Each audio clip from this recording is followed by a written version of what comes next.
ठीक है। तो भाई देख सकते हैं जो अपनी 12वीं की जो आर्ट सीरीज चल रही है, भूगोल की चल रही है, और अपना जो 5 चैप्टर है आज इसका अंत हो गया और लास्ट वीडियो है ना, सभी बच्चों के लिए देखें तो ये लास्ट वीडियो है।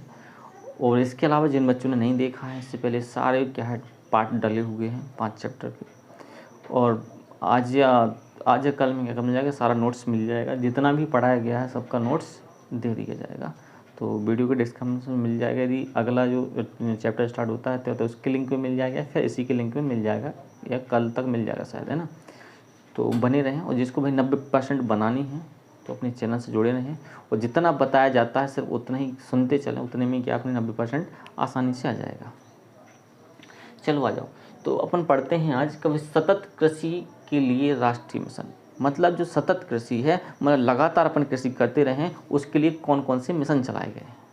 मतलब सतत कृषि मतलब लगातार कृषि के लिए सरकार ने कौन कौन मिशन चलाए गए हैं कि भाई कृषि क्या लगातार होती रहे, और जिससे कृषि होगी तो क्या होगा, अपने कृषि में विकास होगा, और कृषि में विकास होगा तो देश की अर्थव्यवस्था भी सुधर जाएगी, क्योंकि जो प्राथमिक सेक्टर में आता है, जो कृषि होती है कौन से सेक्टर में आती है, प्राथमिक सेक्टर में आती है। इसलिए कृषि को क्या बढ़ावा ज़्यादा दिया जाता है ना, क्योंकि जो भी अपनी आमदनी होती है इसी पे से तो पैसे छपते हैं, इसी से तो अपनी अर्थव्यवस्था अच्छी बनती है।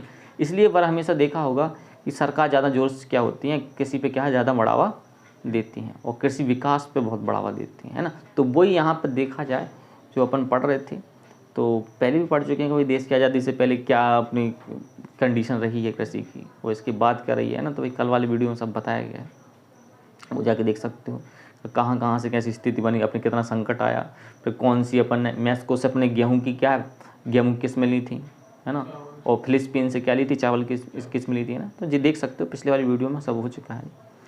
अब आ जाते हैं, चलो को पढ़ते हैं सतत कृषि के लिए राष्ट्रीय मिशन NMSA, है ना। इसको बोलते हैं सतत कृषि के लिए, मतलब लगातार कृषि के लिए राष्ट्रीय मिशन। मतलब कौन कौन से मिशन चलाए गए, मिशन मतलब होता है अभियान, योजनाएं, कुछ भी कह सकते हैं, ठीक है, जी मतलब होता है।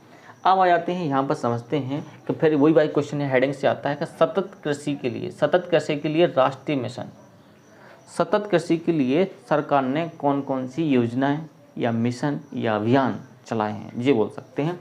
तो यहाँ से कह सकते हैं कि भाई कृषि के अधिक विशिष्ट, वो कहते हैं कृषि को और अच्छा कैसे बनाया जाए, यानी विशिष्ट बनाया जाए, या स्थायी बनाया जाए, या पारिश्रमिक बनाया जाए, और जलवायु के अनुकूल बनाने के लिए स्थान विशिष्ट और एकीकृत कृषि प्राणियों को बढ़ावा देकर उपयुक्त मिट्टी और नमी संरक्षण क्या करें, उपायों के माध्यम से प्रकृति संसाधनों का संरक्षण करना है। तो इन्होंने कहा कि भाई सबसे पहले तो ये कहा कि यदि तुम्हें इसका करना है, सतत कृषि करनी है, तो जो राष्ट्रीय मिशन चले हैं, राष्ट्रीय मिशन कृषि को क्या क्या, कृषि को इन्हें अधिक महत्व दिया, या कृषि को अधिक विस्तृत बनाने के लिए जो राष्ट्रीय मिशन थे उन्होंने क्या कृषि को ज़्यादा विशिष्ट बनाने के लिए उन्होंने क्या क्या किया। वो कहते हैं कृषि यदि अच्छी करनी है तो क्या क्या करना पड़ेगा। तो इन्होंने देखा कि भाई स्थायी और पारिश्रमिक क्या बनाना पड़ेगा, स्थायी बनाना पड़ेगा और पारिश्रमिक बनाना पड़ेगा। कृषि क्या स्थायी हो जाए, वो अपना क्या जो कृषि विकास है वो फिक्स रहे, वो बढ़ता ही रहे, ऐसा नहीं कि डाउन ना जाए, तो इसको स्थायी बनाया जाए। और पारिश्रमिक और जलवायु के अनुकूल, वो कहते हैं कि भाई जो यहाँ की अपने भारत की मिट्टी है, कहीं की भी कोई भी क्षेत्र की, तो वो कहते हैं जो यहाँ की भाई मिट्टी है वो जलवायु के क्या अनुकूल होनी चाहिए, क्या होनी चाहिए कि भाई किस माहौल में कौन सी फसल बोई जाएगी। तो वो उन्होंने ये चेक किया कि यहाँ की जो मिट्टी है इसमें कौन सी जलवायु में कौन सी मिट्टी अच्छी रहेगी, और वो कहते हैं भाई जलवायु के अनुकूल ही फसल हो ना, क्या दिक्कत, जलवायु के अनुकूल होगे तो उसका क्या कृषि का उत्पादन बढ़ेगा। तो वही उन्होंने कहा कि जलवायु के अनुकूल बनाने के लिए स्थान विशिष्ट एकीकृत किए। मतलब उन्होंने देखा कि जलवायु को यदि अनुकूल बनाने के लिए इन्होंने कुछ जगह चुनी, यानी विशिष्ट जगह चुनी कि एकीकृत है, इनको कुछ अलग करें कि इसमें जे इस समय में अच्छी फसल देगी, और जे वाली बोगे इस टाइम इस माहौल में तो अच्छी फसल देगा। फिर उन्होंने कहा कि ये कृषि की प्रणाली है, मतलब कृषि के तरीके, प्रणाली से मतलब तरीके, कृषि के जो तरीके उन्होंने बताए, तो कृषि के तरीकों को क्या बढ़ावा दिया। उन्होंने कहा कि भैया ऐसा करो कि जहाँ जहाँ यदि मौसम अलग है तो इस तरह की कृषि बो, वो कुछ क्या करो कि मिट्टी की तुम्हारी नमी ना जा पाए, मिट्टी की क्या ना जा पाए, और नमी के लिए जो इन्होंने उपाय देखे, तो जो प्रकृति अपने संसाधन है उनको कहा है, उनको संरक्षण करने के लिए बोला। तो बोल सकते हैं कि बढ़ावा देकर उपयुक्त मिट्टी, पहले तो देखना कहीं उपयुक्त मिट्टी किस मिट्टी में, हमने कहा जो 11वीं में देखा जाए तो 11वीं में क्या है, एक चैप्टर है जिसमें सरकार ने क्या किया है, और मिट्टी का सर्वेक्षण किया है कि मिट्टी का सर्वेक्षण करके अपनी क्या है फसलों को बोया जाए। और सभी राज्य जिलों में क्या बनते हैं, मिट्टी संस्थान केंद्र होता है, वहाँ जाकर अपनी मिट्टी, खेत की मिट्टी को जांच कराओ और फिर देखो इसमें कौन कौन से गुण हैं या क्या कमी है, तो उसके हिसाब से क्या फसलें बोई जाएंगी। तो वो कहते हैं भाई प्राणियों को यानी कृषि की जो तरीकों का है बढ़ावा दिया गया। उन्होंने कहा उपयुक्त मिट्टी लीजिए। क्या लीजिए भाई, उपयुक्त मिट्टी, या किस कृषि के लिए कौन सी बीजों के लिए या कौन सी फसलों के लिए कौन सी मिट्टी अच्छी है। नमी संरक्षण, और फिर खासतौर पे कहा कि मिट्टी के लिए क्या रहना चाहिए भाई, नमी का संरक्षण बचाना चाहिए, मतलब नहीं तो वो रेगिस्तान बन जाएगा, है ना। यदि कोई मिट्टी है, यदि मान लो उसकी नमी बनाए रखते हो तो ठीक हो, नहीं बनाए रखते तो एक टाइम पे धूरा उत्पन्न कर देगा।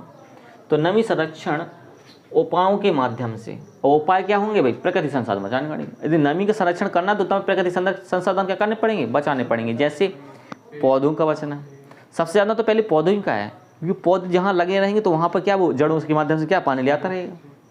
एक तो जैविक लेवलिंग है क्या ना। मान लो जिस ज़मीन पे एक भी पेड़ ना हो तो वहाँ पर ज़मीन ज़्यादा तो क्या मिलेगी, सूखी मिलेगी, क्योंकि पेड़ भी बहुत करते हैं। छाई देखो तो उनकी, जब उस छाया में बैठो तो ठंडक पैदा कर देता है, तो जी कह सकते हैं। तो प्रकृति संसाधन द्वारा संरक्षण करना, वो कहते हैं जो मिट्टी को तुम क्या कर सकते हो, ये मिट्टी की नमी को प्रकृति संसाधन के द्वारा कर सकते हो, संरक्षण कर सकते हो। लेकिन फिर भी क्या है, सरकार ने कुछ क्या चलाए, योजनाएं चलाई। जैसे सरकार परंपरागत कृषि विकास योजना, सरकार परंपरागत कृषि विकास योजना, जिसे कहते हैं PKVY, है ना, शॉर्ट फॉर्म है इसका। और राष्ट्रीय कृषि, दूसरी योजना चलाई उन्होंने, राष्ट्रीय कृषि विकास योजना। पहली तो इन्होंने चलाई कि भाई सतत, इसलिए उन्होंने बोला परंपरागत, जिस तरीके सतत मतलब लगातार, और परंपरागत मतलब लगातार। तो सरकार ने कहा कि परंपरागत क्या है, कृषि विकास योजना चलाई कि भाई लगातार क्या करते हो, कृषि करते रहो। दूसरी योजना एक और चलाई इन्होंने, पूरे राष्ट्र में चलाई कि भाई क्या करो, कृषि का विकास करो। राष्ट्रीय कृषि विकास योजना पूरे राष्ट्र में करा, कभी कृषि का विकास होना ही चाहिए। जो तुम्हें चाहिए वो बताओ, हम तो परीक्षण करवाएंगे, बीज देंगे, बीज अच्छा, अन्य अच्छी किस्में देंगे, दे दिए उन्होंने। इसलिए दूसरी चलाई गई है, जिसे बोलते हैं राष्ट्रीय कृषि विकास योजना, जिसे बोलते हैं RKVY शॉर्ट में, ठीक। इसके आगे देखा जाए, जैसी योजना के माध्यम से, मतलब इन दोनों योजना के माध्यम से, पहली कौन सी है, PKVY, है ना, PKVY। यहाँ देखो सिर्फ यहाँ R और यहाँ P में फर्क है, बाकी सेम है, KVY। यहाँ बोल सकते PKVY और यहाँ पर RKVY। दो योजना चलाई, मतलब एक चलाई इन्होंने चलाई सरकार परंपरागत कृषि विकास योजना, और दूसरी चलाई राष्ट्रीय कृषि विकास योजना। इन योजना के माध्यम से, यहाँ लिखा है, जैसी इन योजना के माध्यम से देश में क्या है, जैविक खेती को बढ़ावा दिया गया। क्या दिया गया, जैविक खेती को बढ़ावा दिया। तो इस क्वेश्चन में क्या समझ में आता है कि यदि इन्होंने कहा जो सतत कृषि है उसके लिए क्या है, इन्होंने राष्ट्रीय मिशन चलाया। क्या चलाया, राष्ट्रीय मिशन चलाया, और वो क्या है, अधिक विशिष्ट रहे, कृषि के लिए क्या रहे, अधिक विशिष्ट रहे। लेकिन फिर भी उन्होंने कहा कि जो स्थायी है, स्थायी बना रहे और परिश्रमिक बना रहे। और उन्होंने कहा जलवायु के जो अनुकूल है, जलवायु के अनुकूल के लिए एक क्या स्थान की विशेषता दी है कि जैसी जलवायु हो उस स्थान को क्या दिया जाए, विशेषता दिया जाए, और एक प्रकार से कहा जाए। और उन्होंने कहा जो कृषि के जो तरीके हैं इनको बढ़ावा दिया गया, किसी के तरीकों का कर दिया बढ़ा। और फिर वो कहते हैं यदि बढ़ावा देते हैं तो उपयुक्त मिट्टी चाहिए, और मिट्टी में क्या नमी बनाए रखने के लिए प्रकृति संसाधनों का करना पड़ेगा, संरक्षण करना पड़ेगा। मिट्टी की नमी बनाए रखने के लिए क्या करना पड़ेगा, तो हमें प्रकृति संसाधनों का संरक्षण करना पड़ेगा। उसके लिए सरकार ने कुछ योजना चलाई, जिसे बोलते हैं सरकार परंपरागत कृषि विकास योजना, जिसे बोलते हैं PKVY, और दूसरी है राष्ट्रीय कृषि विकास योजना RKVY। और इन योजना के माध्यम से देश में क्या जैविक खेती को बढ़ावा दिया गया, ठीक। तो बस इस क्वेश्चन में भाई इतना याद रखना, छोटा सा है, छोटी छोटी थीम को जरूर याद रखना है, आसानी से बन जाएगा। और सभी वीडियो को भाई देख सकते हैं और शेयर कर सकते हैं, और इसके अलावा तुम्हें नोट्स दे दिया जाएगा, ठीक।